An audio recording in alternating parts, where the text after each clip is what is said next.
Hello नमस्कार दोस्तों, मेरा नाम है अमरजीत और स्वागत है आपका मेरे YouTube channel platform of study पे। फ्रेंड्स, जैसे कि आपने थंबनेल देख ही लिया होगा, आज मैं आपके लिए जीके जीएस के टॉप 25 क्वेश्चन लेके आया हूं जो कि एनसीएल के द्वारा बार बार एग्जाम में पूछे जाते हैं और इसी पैटर्न के आधार पर आगामी परीक्षाओं में आपसे क्वेश्चन पूछे जा सकते हैं। तो फ्रेंड्स, प्लीज़ इस वीडियो को शुरू से लेकर अंदर जरूर देखिएगा और इन सवालों को वीडियो के दौरान ही याद कर लीजिएगा और कॉपी पेन लेके बैठिएगा और कॉपी में नोट भी कर लीजिएगा। ठीक है, ताकि आपके नोट्स भी बन जाएं, जब पेपर टाइम आए तो आप रिवीजन कर सकें। और फ्रेंड्स, और दूसरी बात यह है कि जो लोग मेरे चैनल फर्स्ट टाइम आए हैं, प्लीज़ मेरे चैनल सब्सक्राइब कर बेल आइकन जरूर दबाएं ताकि आपको वीडियो नोटिफिकेशन प्राप्त हो जाए। और जिन लोगों ने अभी तक मेरा एनसीएल का मॉडल पेपर नहीं देखा है, पार्ट 1 और पार्ट 2 मैं 2 मॉडल अपलोड कर चुका हूँ। बहुत सारे व्यूवर देख भी चुके हैं, मुझे कॉल भी किया, लोगों ने बताया भी सर आपने सेकंड मॉडल पेपर भी बहुत अच्छा बनाया था। लोगों ने अपने स्कोर भी कमेंट करे हैं, उसके आधार पर मैं जल्दी कट ऑफ के एक वीडियो भी लेके आने वाला हूँ और जल्दी ही मैं आपको वीडियो प्रोवाइड कराऊंगा। और इस संडे को आपके लिए एक स्पेशल वीडियो आने वाली है, सरप्राइज वीडियो आने वाली है, तो थाम के रखिएगा दिल को अपने। मेरे बहुत सारे सब्सक्राइबर डिमांड कर रहे थे इस चीज़ के लिए, तो उस पर मैंने एक वीडियो बना दी है, कंटेंट मैंने बना दिया है और वो चीज़ मैंने सिंगरौली से मंगा भी ली है। आप समझ लीजिए सिंगरौली से मैंने क्या मंगाया होगा आपके लिए, तो वो आपको संडे को पता लगेगा। उस पर एक स्पेशल वीडियो आएगी रात के 9 बजे, तो जरूर देखिएगा उस वीडियो को फ्रेंड। तो चलिए आज की वीडियो शुरुआत करते हैं। क्या है, मॉक टेस्ट एक्सपेक्टेड क्वेश्चन का जीके जीएस का पिटारा। तो चलिए हम इस पिटारे को अब खोलते हैं और देखते हैं क्या क्या क्वेश्चन है आपके लिए। तो फर्स्ट क्वेश्चन है फ्रेंड्स, निम्नलिखित राज्यों में से किसकी तट रेखा सर्वाधिक है? ठीक है, ऑप्शन है गुजरात, तमिलनाडु, केरल, महाराष्ट्र। तो फ्रेंड्स, बहुत इंपॉर्टेंट क्वेश्चन है, बहुत रिपीटेड क्वेश्चन है और हर एग्जाम में आता है। तो इसका राइट आंसर है गुजरात। ठीक है, तो गुजरात की सबसे बड़ी तट रेखा है। टोटल कितने राज्यों की तट रेखा है या आप मुझे कमेंट बॉक्स में बताएंगे। ठीक है, अगला क्वेश्चन है,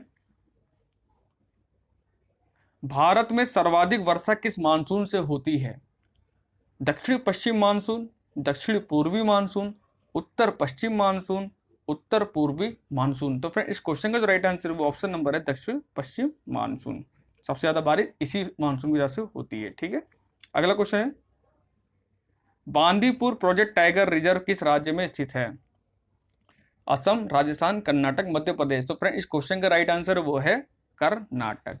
ठीक है, तो ये बांदीपुर प्रोजेक्ट टाइगर रिजर्व है, ये कर्नाटक में स्थित है। अब आपको ऐसे एक चीज, एक क्वेश्चन जरूर याद होना चाहिए, जब भी टाइगर की कहीं से बात अगर आती है तो आपको याद होना चाहिए प्रोजेक्ट टाइगर शुरू किया गया था हमारे देश में। प्रोजेक्ट टाइगर शुरू हुआ था, वो शुरू हुआ था 1973 में। ये ईयर आपको जरूर याद रखना है फ्रेंड्स, प्लीज इसको याद कर लीजिएगा, दिमाग में बैठा लीजिएगा। 1973 में प्रोजेक्ट टाइगर शुरू किया गया था, उस समय की जो प्रधानमंत्री थी, तत्कालीन प्रधानमंत्री इंदिरा गांधी जी के द्वारा। ठीक है, अगला क्वेश्चन है, महाराष्ट्र स्थित पिंपरी, पिंपरी क्या एक जगह है, किसके लिए प्रसिद्ध है, यानी किस लिए प्रसिद्ध है? तो फ्रेंड, इस क्वेश्चन का जो राइट आंसर है वो ऑप्शन नंबर डी, एंटीबायोटिक उद्योग के लिए। ठीक है, अगला क्वेश्चन है, महावीर जैन की मृत्यु किस नगर में हुई? राजगीर, कुंडग्राम, कुशीनगर, पावापुरी। तो फ्रेंड्स, इस क्वेश्चन का जो राइट आंसर है, जो महावीर जैन की जो मृत्यु हुई थी वो हुई थी पावापुरी में। ठीक है, और टोटल कितने जैन तीर्थंकर हुए हैं ये भी आपको रखना है, टोटल 24 जैन तीर्थंकर हुए हैं। एक ऑप्शन दे रहा है कुशीनगर, तो कुशीनगर में जो कुशीनगर है ये भी फेमस है। ये किस लिए फेमस है? यहाँ पे जो गौतम बुद्ध हैं, जिन्होंने बुद्ध की गौतम बुद्ध, हाँ सॉरी गौतम बुद्ध, हाँ गौतम बुद्ध हैं, इनको जो निर्वाण प्राप्त हुआ था वो कुशीनगर में ही निर्वाण इनको प्राप्त हुआ था। ठीक है ना, अगला क्वेश्चन है, भारत में आधुनिक डाक प्रणाली कब शुरू हुई थी? ठीक है, तो क्वेश्चन है, जो आज हम डाक वगैरह भेजते हैं, पोस्ट वगैरह, तो इसकी शुरुआत कब हुई थी? तो इसकी जो शुरुआत हुई थी फ्रेंड्स वो हुई थी 1854 में। ठीक है, और इसकी जो स्थापना करी थी किसने की थी? वो करी थी लॉर्ड डलहौजी ने। ये भी आपको याद रखना है। ठीक है फ्रेंड, अगला क्वेश्चन है, इलाहाबाद के स्तंभ में किसकी उपलब्धियां उत्कीर्ण हैं?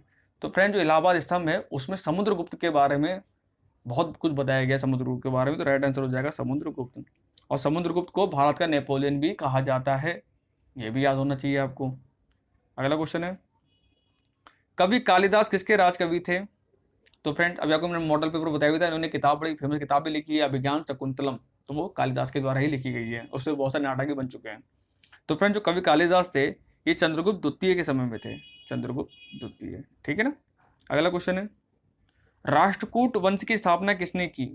ये दक्षिण भारत का एक वंश था, राष्ट्रकूट वंश। इसकी स्थापना करी गई थी, वो की गई थी दंती दुर्ग के द्वारा। दंती दुर्ग है ऑप्शन नंबर बी में।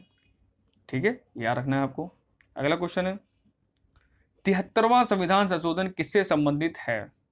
नगर पालिका, पंचायती राज, दल बदल कानून, इनमें से कोई नहीं। तो फ्रेंड, ये बहुत इंपॉर्टेंट अमेंडमेंट था हमारे संविधान में।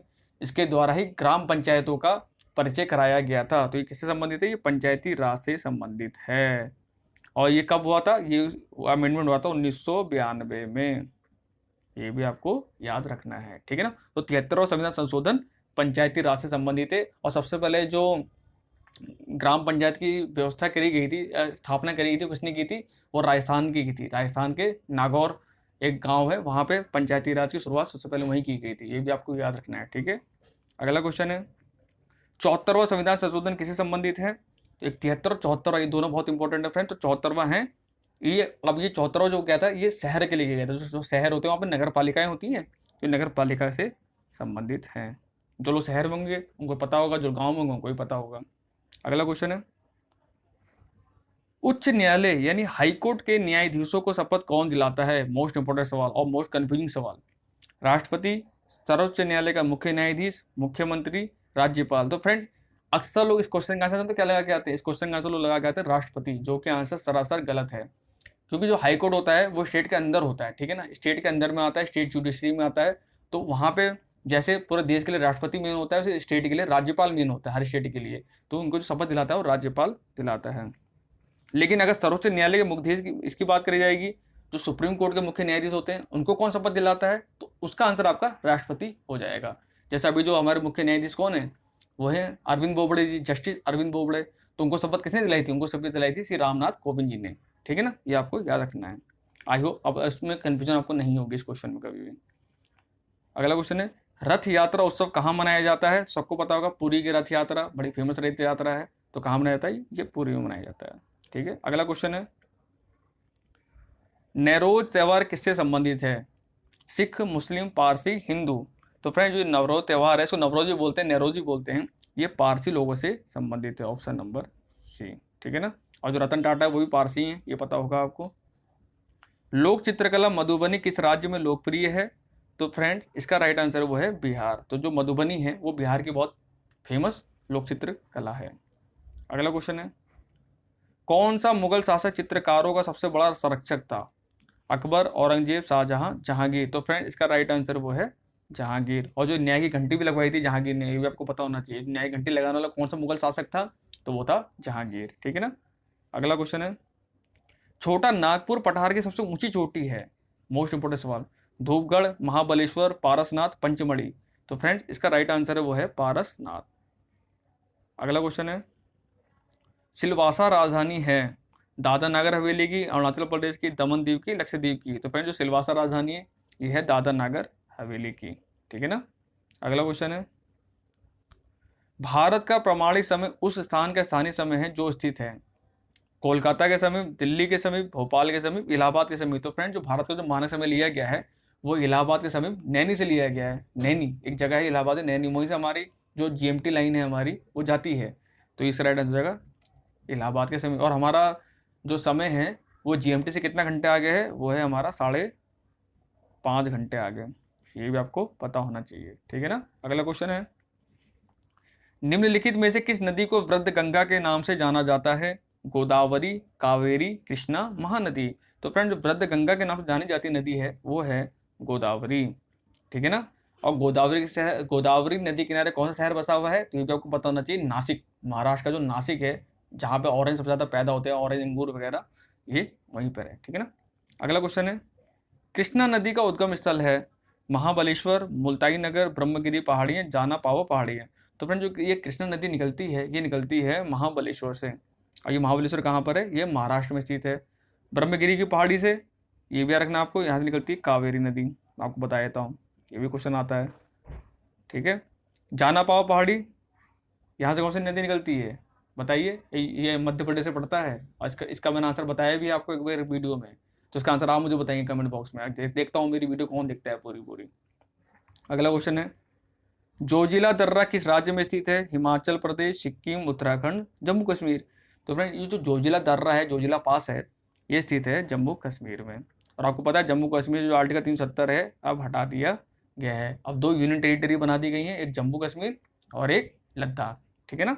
अगला क्वेश्चन है, भारत और किस देश के बीच वरुण 19.1 संयुक्त नौसैनिक अभ्यास आयोजित किया गया? तो फ्रेंड यार जब भी वरुण की बात आएगी ना तो उसका आंसर आपको चुपचाप आंख बंद कर लगा देना, फ्रांस। ठीक है ना। तो ये जो नौसैनिक अभ्यास है वरुण, वे भारत और फ्रांस के बीच में होता है। और अगर आपने आज न्यूज़ देखी होगी तो फ्रांस के जो रक्षा मंत्री हैं कौन है, फ्लोरेंस पार्ले, वो आज हमारे देश में आई थी। और राफेल विमान, जो कि न्यूज़ में देखा होगा, बहुत से लोग आज उद्घाटन हो गया है अम्बाला अम्बाला एयरबेस पे। और ये जो राफेल विमान पे मैं इस पर भी स्पेशल वीडियो लेके आने वाला हूँ आपके लिए, क्योंकि यहाँ से क्वेश्चन आएंगे। क्योंकि मुझे पता है जो करंट अफेयर जो चीज़ें होती हैं ना उनसे क्वेश्चन जरूर पूछे जाते हैं, खासकर जो डिफेंस की चीज़ें होती हैं। तो मैं राफेल के ऊपर एक स्पेसिफिक वीडियो आपके लिए लेके आऊँगा मैं, जैसे राफेल के बारे में पूरी जानकारी दी जाएगी। राफेल हमने कहाँ से खरीदा है, राफेल की क्या खासियतें हैं, और ये जो उद्घाटन वगैरह हुआ था इसमें कौन कौन आए थे। ठीक है, तो इस पर मैं आपको वीडियो जरूर प्रोवाइड कराऊंगा और जल्दी प्रोवाइड कराऊंगा, टेंशन मत लो, एग्जाम से पहले मैं सब कुछ आपको क्लियर करा दूंगा आपको मैं। तो फिलहाल अभी के लिए आंसर याद कर लीजिए, फ्रांस। ठीक है ना। और फ्रांस की राजधानी क्या है? पेरिस। बिल्कुल। सबरीमाला मंदिर किस प्रदेश में है? केरल, तमिलनाडु, कर्नाटक, आंध्र प्रदेश। तो सबको पता है सबरीमाला मंदिर एक पिछले साल न्यूज में बहुत था, क्योंकि सुप्रीम कोर्ट ने इसमें आदेश दे दिया था कि यहाँ पे औरतें भी जा सकती है, जो लेडीज वगैरह जाने लिए इसमें मना था इस मंदिर में। लेकिन अब सुप्रीम कोर्ट ने इस पर वो कर दिया है कि अब सब कोई इस मंदिर में जा सकते हैं। और ये स्थित है केरल राज्य में। ठीक है ना, सबरीमाला मंदिर जो केरल राज्य में। और लास्ट क्वेश्चन मेरा इस वीडियो का है, वायुमंडलीय दाब मापने का पैमाना है बैरोमीटर, मिलीमीटर, वोल्टमीटर, डेकामीटर। तो फ्रेंड इसका राइट आंसर है वो है बैरोमीटर। ठीक है, thank you for watching my video.